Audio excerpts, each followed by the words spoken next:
yang perkara pidana terdakwa Rizal Maijati dan Nur Cahyagung dibuka dan nyata terbuka untuk umum. Sehat ya para terdakwa. Di hari ini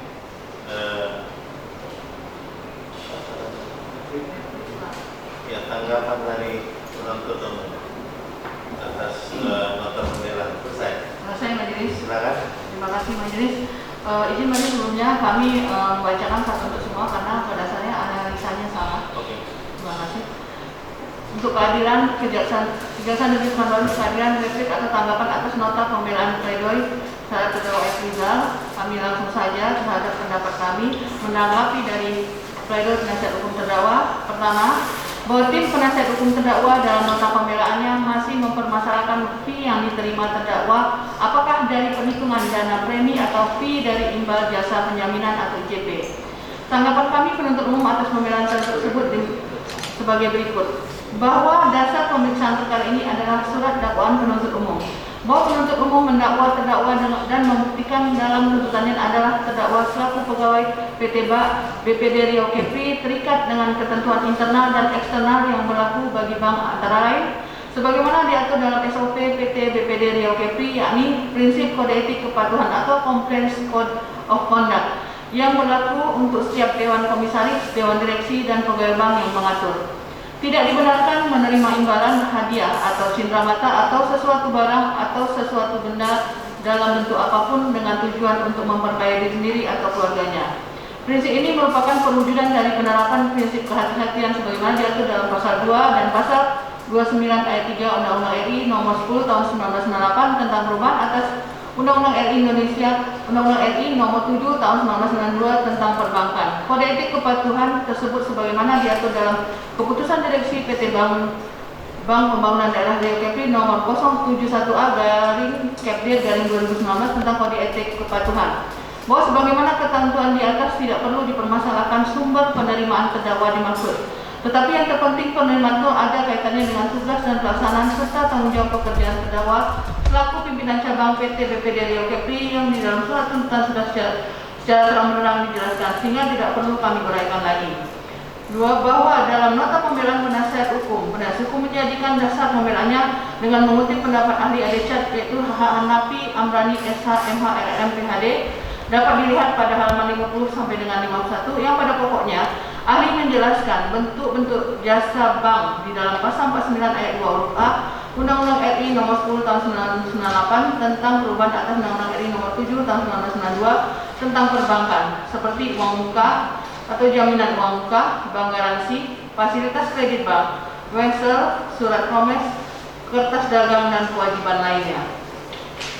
Bahwa ketika kami penuntut umum menanyakan keahlian dari ahli yang bersangkutan, ternyata ahli ini menyatakan ia adalah ahli hukum pidana material dan dosen hukum pidana.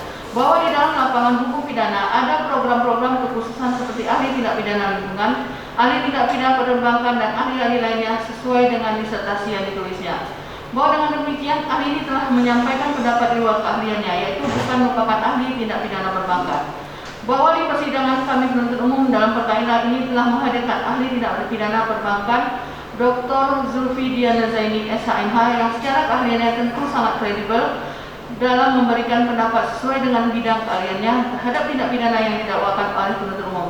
Yang pada pokoknya di persidangan ahli tersut menerangkan perbuatan terdakwa telah memenuhi unsur pasal sebagaimana yang telah diuraikan dalam surat tuntutan atau requisitoire penuntut umum. Bahwa selanjutnya menyimak isi nota pembelaan sebagaimana di atas yang mana ahli ADCAT menjelaskan produk-produk bank seperti uang muka dan seterusnya. Ternyata ahli ini tidak ada menjelaskan pengertian dari produk-produk bank tersebut sehingga disinyalir penasihat hukum telah menambahkan sendiri seolah-olah keterangan yang disampaikan oleh penasihat hukum dalam pledoi adalah keterangan dari ahli yang bersangkutan. Bahwa kemudian ahli ADCAT Hanafi Amrani berpendapat bahwa sifat dari undang-undang perbankan adalah administratif. Dan menurut penasihat hukum terhadap terdakwa belum ada sanksi administratif dari internal PT BPD Riau Kepri maupun dari pengawasan OJK. Pendapat ahli ini jika kita mengacu pada ketentuan pasal 52 ayat 1 Undang-Undang Perbankan sebagaimana di atas disebutkan dengan tidak mengurangi ketentuan pidana sebagaimana dimaksud dalam pasal 47 Pasal 47A, Pasal 48, Pasal 49, dan Pasal 50A, Bank Indonesia dapat menetapkan sanksi administratif kepada bank yang tidak memenuhi kewajibannya sebagaimana dimaksud dalam undang-undang ini, atau pimpinan Bank Indonesia dapat mencabut izin usaha yang bersangkutan.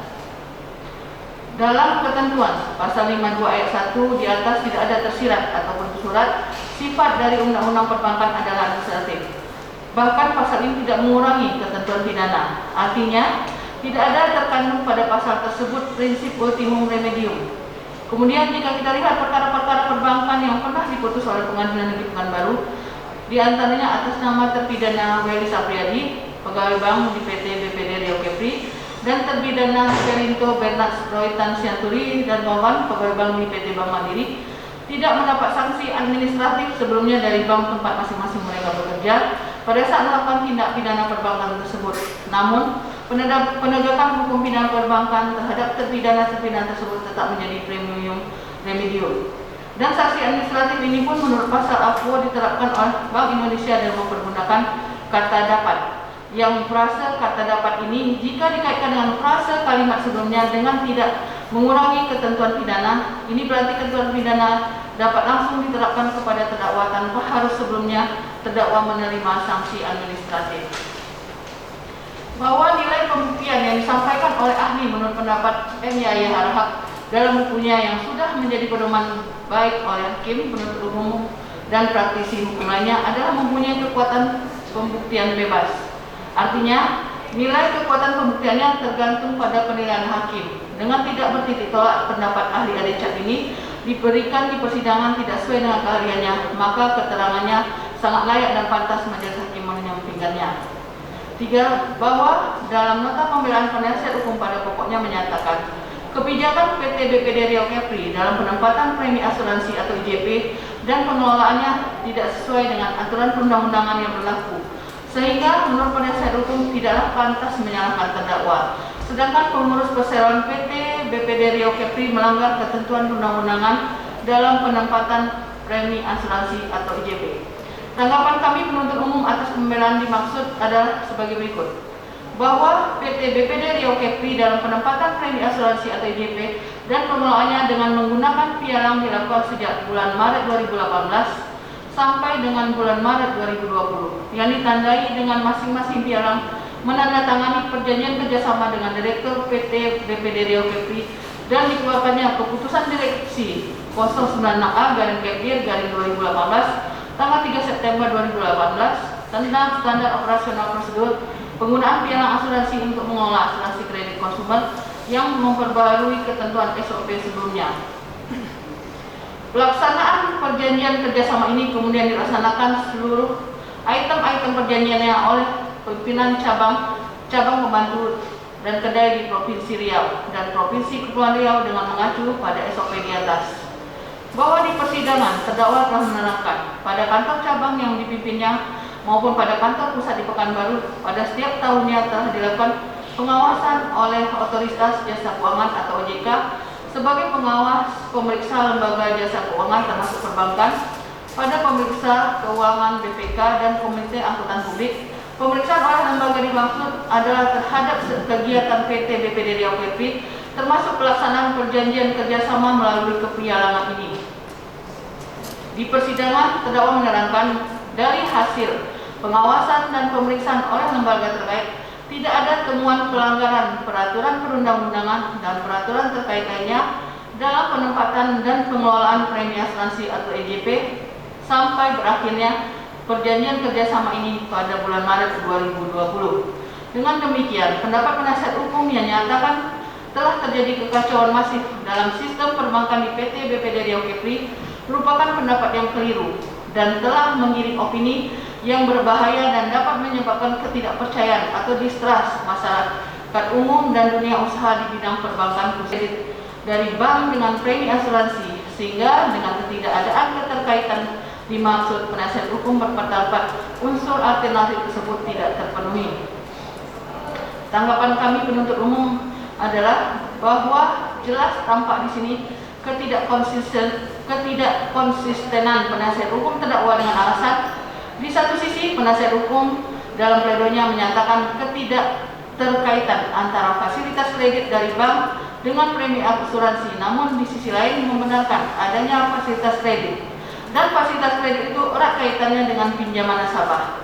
Hal ini dasarkan penasihat hukum kepada Undang-Undang RI Nomor 10 Tahun 1998 tentang perubahan atas Undang-Undang RI Nomor 7 Tahun 1992 tentang perbankan dan lampiran peraturan OJK Nomor 42/POJK 03/2017 tentang kewajiban penyusunan dan pelaksanaan kebijakan perkreditan atau pembiayaan bank bagi bank umum. Bahwa dengan tidak mengurangi rasa hormat kami pada penasihat hukum terdakwa, menurut hemat kami pengetahuan penasihat hukum terdakwa terhadap langkah-langkah pengamanan bank dari risiko debitur yang mungkin dialami oleh bank terhadap pemberian fasilitas kredit dimaksud sangat dangkal. Risiko ini dapat dimungkinkan akibat debitur meninggal dunia, pemutusan hubungan kerja, dan kualitas debitur macet atau malprestasi.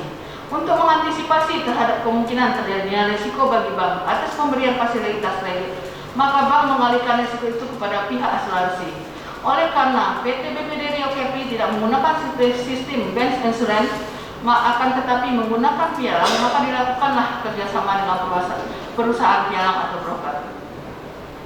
Bahwa dari uraian di atas jelas ada keterkaitan antara fasilitas kredit dari bank kepada debitur dengan premi asuransi yang dibayar debitur sebagai bentuk perlindungan bank dari kemungkinan ketiga risiko di atas.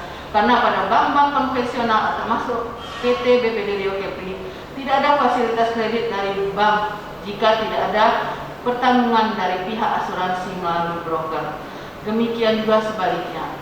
Bahwa premi asuransi merupakan kewajiban yang harus dibayar oleh debitur pada saat menerima fasilitas kredit, yang kemudian pengelolaannya ditempatkan pada perusahaan pialang, dan perusahaan pialang melakukan kerjasama dengan perusahaan asuransi sebagai penjamin atas kemungkinan risiko yang dialami bank.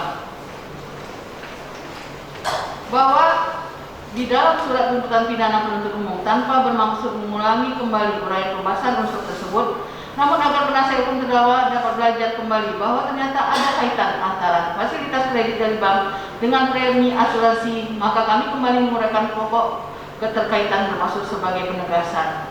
Bahwa berdasarkan keterangan ahli tindak pidana perbankan yang kami penuntut menghadirkan di persidangan, yang jelas kapabilitasnya dalam memberikan pendapat sesuai bidang keilmuannya di bidang perbankan sebagaimana CV ahli yang bersangkutan ketika diajukan di persidangan dengan disertasi dokternya di bidang perbankan, sehingga lebih dapat dipercaya keterangannya yang menyatakan bahwa perjanjian kepialangan antara PT BPD Riau Kepri dengan perusahaan pialang yang mengelola premi asuransi merupakan aksesuar atau turunan dari perjanjian kredit sebagai fasilitas kredit dari bank. Bahwa pemberian fee sebesar 10% dari pengelolaan premi asuransi sebagai aksesoris perjanjian kredit yang merupakan fasilitas kredit dari bank inilah yang kemudian membuat terdakwa menjadi tidak independen dan mempengaruhi kebijakannya dalam menunjuk pialang asuransi, yaitu PT GRM, untuk mengelola premi asuransi debitur. Sedang diketahuinya, Compliance Code of Conduct tersebut sebagai warning agar terdakwa mewujudkan prinsip kehati-hatian dalam melaksanakan tugas dan kewenangannya. Namun dalam pelaksanaannya terdakwa menerima janji dan pemberian fee sebesar 10% dari saksi Diki Vera Susbandianto tersebut tanpa diketahui oleh Dewan Komisaris dan Direksi. Bahwa terdakwa berdasarkan kewenangannya sebagaimana tupoksi terdakwa selaku pimpinan cabang pembantu dan SOP terkait menyetujui fasilitas kredit dan menunjuk perusahaan pialang dalam pengelolaan premi asuransi yang merupakan salah satu syarat wajib untuk pemberian fasilitas kredit, atau tidak ada fasilitas kredit tanpa premi asuransi, tidak ada premi asuransi tanpa fasilitas kredit. Dari laporan produksi PT BPD Riau Kepri Teluk Kuantan dan sebelumnya terdakwa sebagai cabang pembantu Senapelan tergambar bahwa semakin besar atau semakin banyak fasilitas kredit yang diberikan atau disetujui oleh terdakwa, maka semakin besar pula fee yang diterima terdakwa yang besarannya dijanjikan saksi Diki Vera dengan sistem presentasi yaitu sebesar 10% dari akumulasi premi asuransi yang pengelolaannya dipercayakan kepada PT GRM. Semakin besar kredit yang diberikan, maka akan semakin besar premi asuransi, dan semakin besar premi asuransi, maka semakin besar fee yang dapat diterima terdakwa dari saksi Diki Vera. Bahwa di persidangan terdakwa tidak menyangka dan mengakui adanya pemberian fasilitas kredit kepada debitur dan penerimaan fee sebesar 10% dari total premi yang pengelolaan diserahkan kepada PT GRM. Bahwa selebihnya, untuk membuktikan unsur ini dan kelengkapan pembahasan terhadap terbuktinya unsur dimaksud, maka kami tetap dengan surat tuntutan pidana yang telah kami bacakan pada persidangan yang lalu. 6. Bahwa dalam nota pembelaan penasihat hukum menyatakan unsur-unsur yang didakwakan pada dakwaan pertama tidak dapat dibuktikan oleh penuntut umum. Tanggapan kami adalah bahwa menurut pendapat kami, unsur-unsur yang kami dakwakan pada dakwaan pertama telah terpenuhi dan kami uraikan sebagaimana surat tuntutan pidana atas diri terdakwa dan menjadi satu kesatuan yang tidak terpisahkan dalam replik ini. 7. Bahwa dalam nota pembelaan penasihat hukum terdakwa menyatakan penasihat hukum menyampaikan bahwa adanya penunjukan PT GRM untuk mengelola premi asuransi adalah berdasarkan analisa terhadap resiko kredit yang dijamin jam tidak adalah kredit yang tidak bermasalah. Tanggapan kami penuntut umum adalah sebagai berikut, bahwa penasihat hukum mencoba menyampaikan dalil-dalil yang tidak pernah terungkap dalam persidangan, baik dari keterangan saksi-saksi maupun dari keterangan terdakwa sendiri dalam usahanya untuk melepaskan terdakwa dari pertanggungjawaban pidana atas perbuatan yang dilakukan terdakwa. Tidak ada ditemukan satu fakta pun bahwa untuk penempatan premi asuransi kepada pialang seorang pimpinan cabang pembantu terlebih dahulu melakukan analisa risiko kredit. Begitu juga tidak ada ketentuan pun yang berlaku di PT Bank BPD Riau Kepri yang mengatur mengenai penempatan premi asuransi kredit yang dianggap minim risiko proyeksi tidak bermasalah kepada perusahaan penjaminan jam tidak melalui pialang PT GRM. Dengan demikian, uraian dari penasihat hukum terdakwa tersebut harus dikesampingkan. Selanjutnya mengenai keberatan-keberatan lainnya dalam pledoi penasihat hukum terdakwa atas surat tuntutan pidana kami penuntut umum kiranya tidak perlu lagi kami tanggapi karena sesungguhnya telah kami ulas dan sampaikan dalam tuntutan tersebut dan menjadi satu kesatuan dalam replik ini. Kesimpulan, majelis hakim terhormat, saudara terdakwa, para penasihat hukum terdakwa serta pengunjung sidang yang kami hormati, berdasarkan uraian di atas maka sampailah kami pada kesimpulan sebagai berikut. Bahwa pendapat tim penasihat hukum terdakwa menyatakan terdakwa tidak terbukti bersalah melakukan tindak pidana sebagaimana didakwakan pada dakwaan pertama. Penuntut umum tidaklah beralasan karena dari fakta-fakta yang terungkap di persidangan telah sama-sama kita ketahui bahwa terdakwa telah terbukti secara sah dan meyakinkan melakukan tindak pidana perbankan yang dengan sengaja meminta atau menerima, mengizinkan atau menyetujui untuk menerima suatu imbalan, komisi, uang tambahan, pelayanan, uang atau barang berharga untuk kepentingan pribadinya atau keuntungan keluarganya dalam rangka menempatkan atau berusaha mendapatkan bagi orang lain dalam memperoleh uang muka, bank garansi atau fasilitas kredit dari bank atau dalam rangka pembelian atau pendiskontoan oleh bank atas surat-surat wesel, surat-surat promes, cek dan kertas dagang atau bukti kewajiban lainnya, atau dalam rangka memberikan